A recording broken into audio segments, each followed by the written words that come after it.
entitled Sinners in the Hands of an Angry God, which was delivered by American preacher Jonathan Edwards on July 8, 1741 in Enfield, Connecticut. There is nothing that keeps wicked men at any one moment out of hell but the mere pleasure of God. There is no want of power in God to cast wicked men into hell at any moment. They deserve to be cast into hell. Justice calls aloud for an infinite punishment of their sins. They are now the objects of that very same anger and wrath of God that is expressed in the torments of hell. And the reason why they don't go down to hell at each moment is not because God, in whose power they are, is not then very angry with them. As angry as he is with many of those miserable creatures that he is now tormenting in hell, and do there feel and bear the fierceness of his wrath. Yea, God is a great deal more angry with great numbers that are now on earth, yea, doubtless with many that are now in this congregation, than it may be are at ease and quiet, than he is with many of those that are now in the flames of hell. The wrath of God burns against them. Their damnation don't slumber. The pit is prepared, the fire is made ready, the furnace is now hot, ready to receive them. The flames do now rage and glow. The glittering sword is wet and held over them, and the pit hath opened her mouth under them.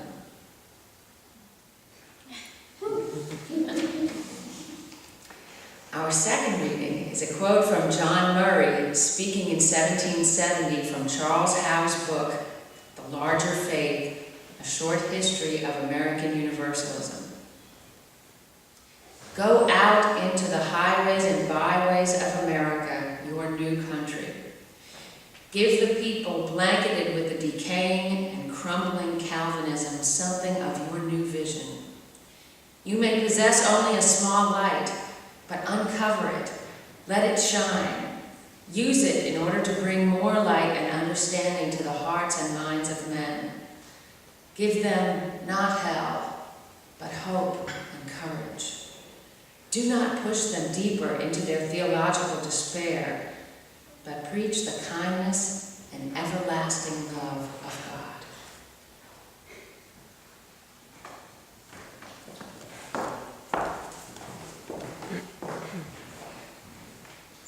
I'd like to say what a delight it is to be here in this pulpit with you today. And I promise not 3.5 hours, honest indeed. Charlie and Judy have long been colleagues of mine, and I love and respect them enormously. And I see Jackie sitting in the pews here, so what a delight to be here among friends. And this is a very slippery pulpit, so I'm going to have to watch out that I don't lose all my papers on the floor.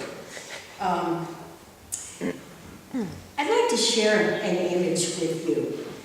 Many, many years ago, soon after graduating from college, I dated a young British Episcopal priest named Martin. We talked a great deal about religion and faith and God. I had grown up as an Episcopalian with strong ethics and a very shaky, superficial theology. And it was fascinating to have conversations with someone so steeped in theology. On one occasion, Martin shared an image that has informed my faith ever since. He described a great globe, and inside this globe was all the mystery and wonder and light and whatever people had ever understood about God inside the globe. And over time, human beings had cut windows into the outside to try to look in. And there was a Hindu window that had its special cultural shape, and a Buddhist window, and a Christian window, and a Jewish window, and a Baptist and Presbyterian and every kind of religious Sikh, every kind of religious experience you could imagine. And everybody was looking through the windows that they had created into this wonder, this mystery that we call God. Hold that A lot happened since then. I grew up a little bit. I met a man named Carol Haag. I changed from being an Episcopalian and joined the then Unitarian Church in Princeton, and had children and eventually went into the ministry. So a lot of things happened between then and the next event story I'd like to tell you. In 2009, my husband Carl and I attended a celebration of the 50th anniversary of the decision in Syracuse, New York, in 1959 to establish a union between the Universalists and the Unitarians. In 61, the Unitarian Universalist Association was officially formed, and the denomination Unitarian Universalism was born. I have long been intrigued by the fact that the word order of the resulting merger gave Universalists the noun. The Unitarians were relegated to adjective. Why then do we so often refer to ourselves as Unitarians? My thesis for this morning is that we are truly Universalists, and that love, the central message of Universalism, is what we have to offer to the 21st century.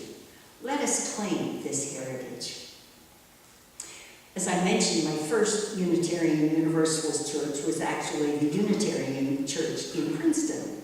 It was full of energy, commitment to social justice, intellectual exploration, and a deeply humanist understanding of life. After over 25 years of active involvement as a member there, I arrived at the decision to enter the ministry and join the staff of the Unitarian Church in Summit.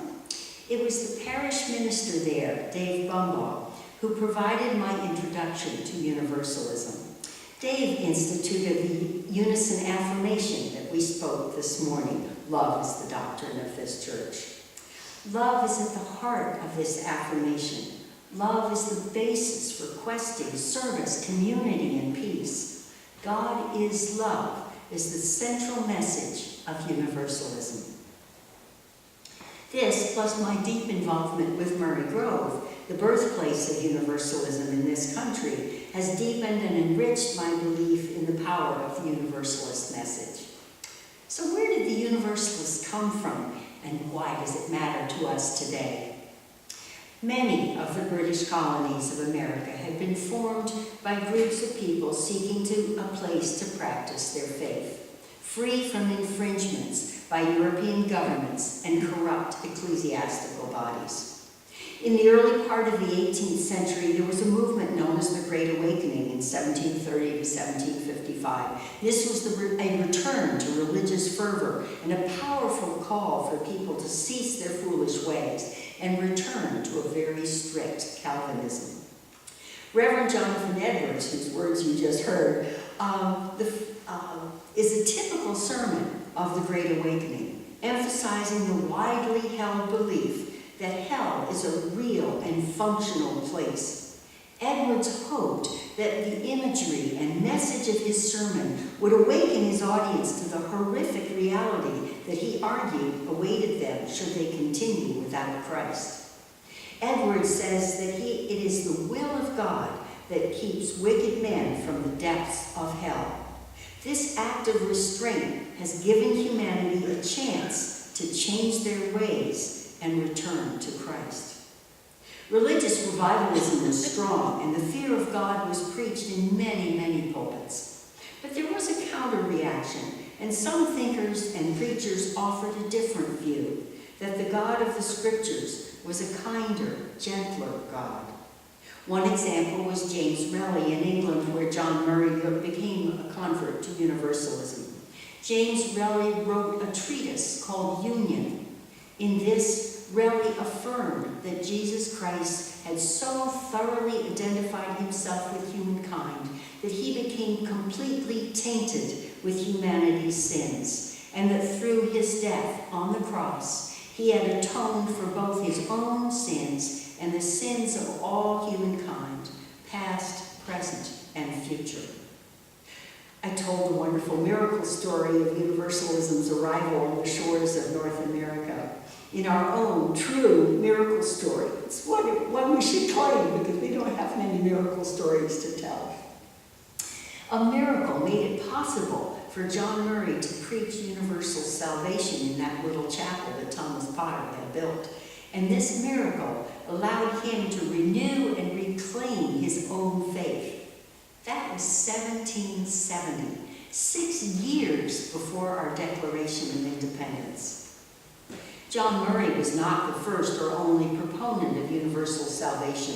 Contemporaries on this continent expressing universalist understandings included George de Benneville, Elhanan Winchester, Benjamin Rush, who's the signer of our Declaration of Independence. So the belief in universal salvation, so simply and passionately preached by John Murray, fell on eagerly awaiting ears. With itinerant preachers roaming the settled East Coast and into the hinterlands of western Pennsylvania and even Ohio, the Universalist gospel spread rapidly.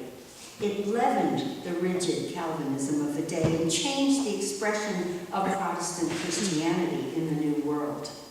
At one time in the 19th century, Universalism was the 6th largest denomination in the United States. So that was a dash through Universalist history, but why does it matter to us today? The startling message of the early Universalists was inclusion, radical inclusion.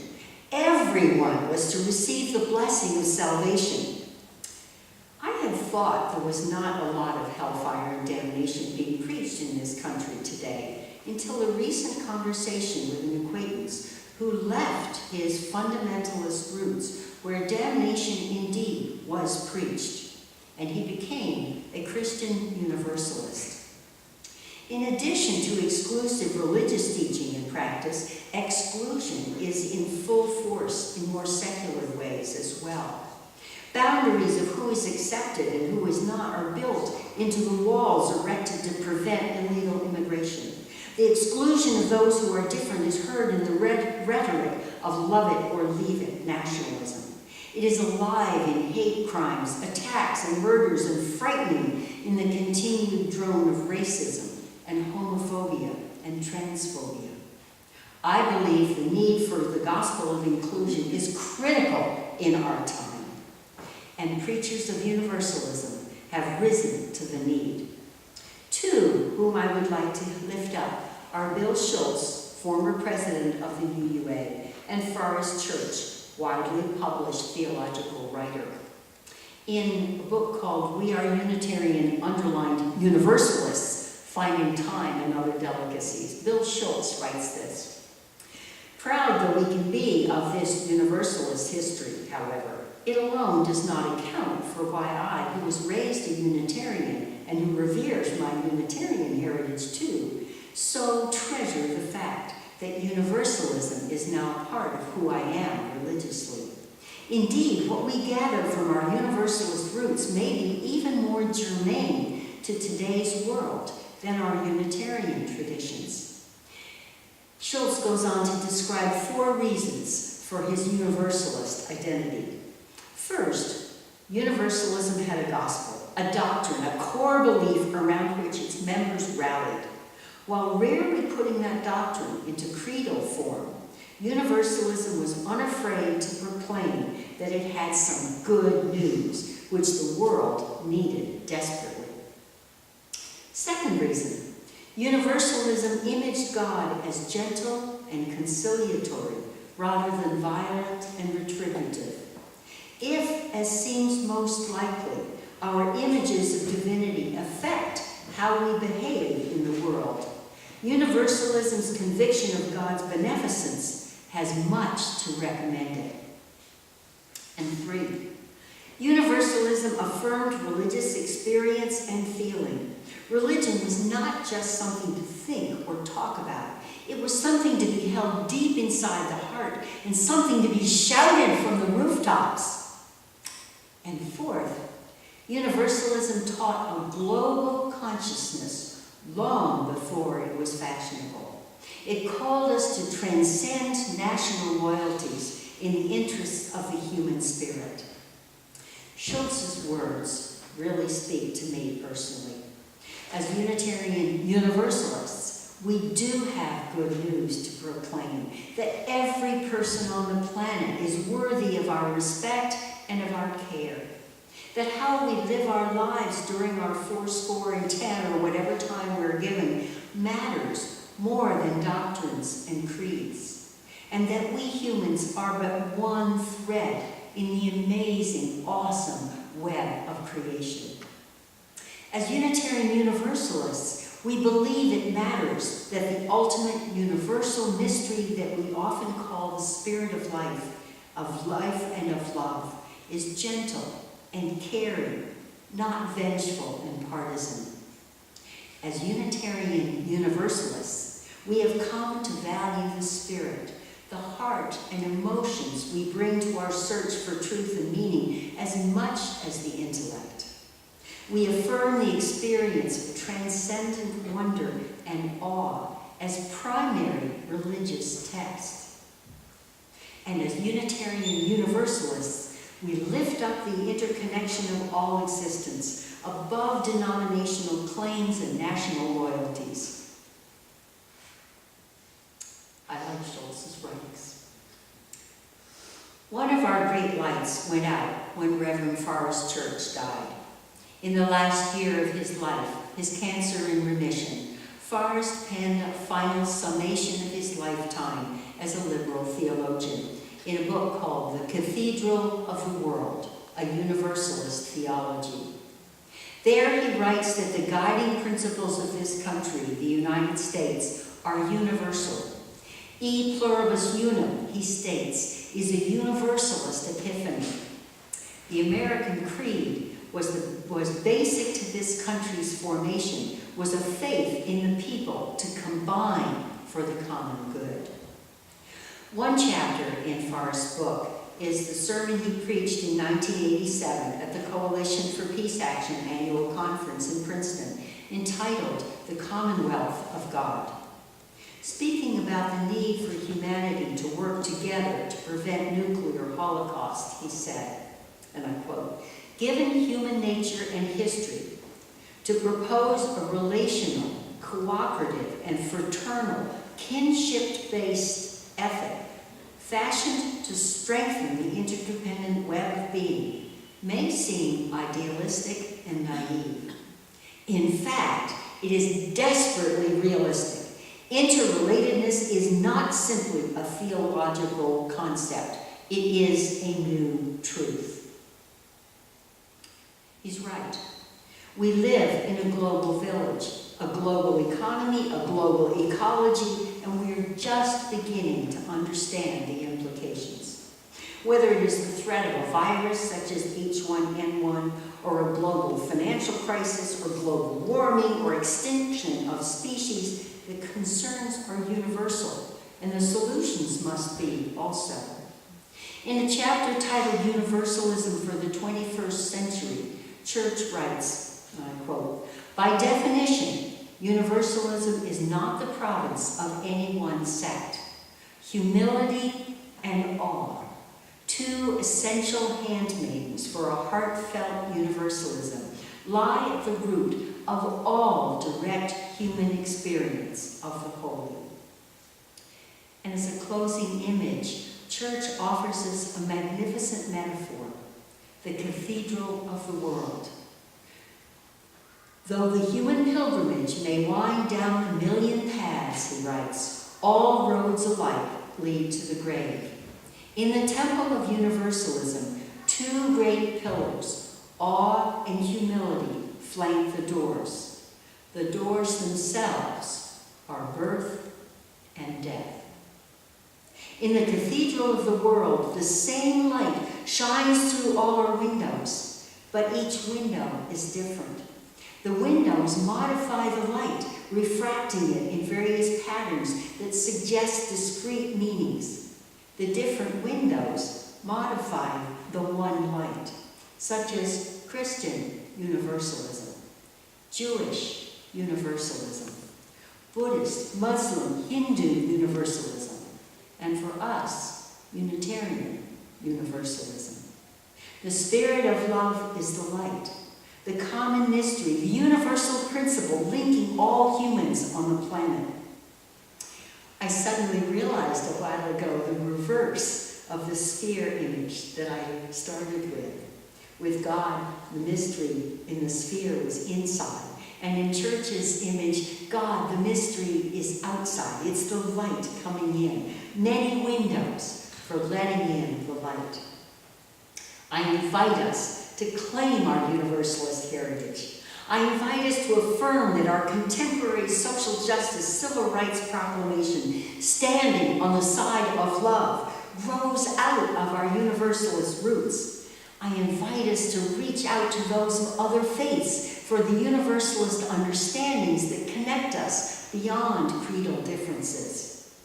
Forrest wrote, "Together, the openness of liberal religion, coupled with the encompassing theology of universalism, provides a legacy sufficient to the challenge of a new age. The challenge of this new age awaits us. Let us claim our Universalist heritage to strengthen us to meet that challenge." Blessed be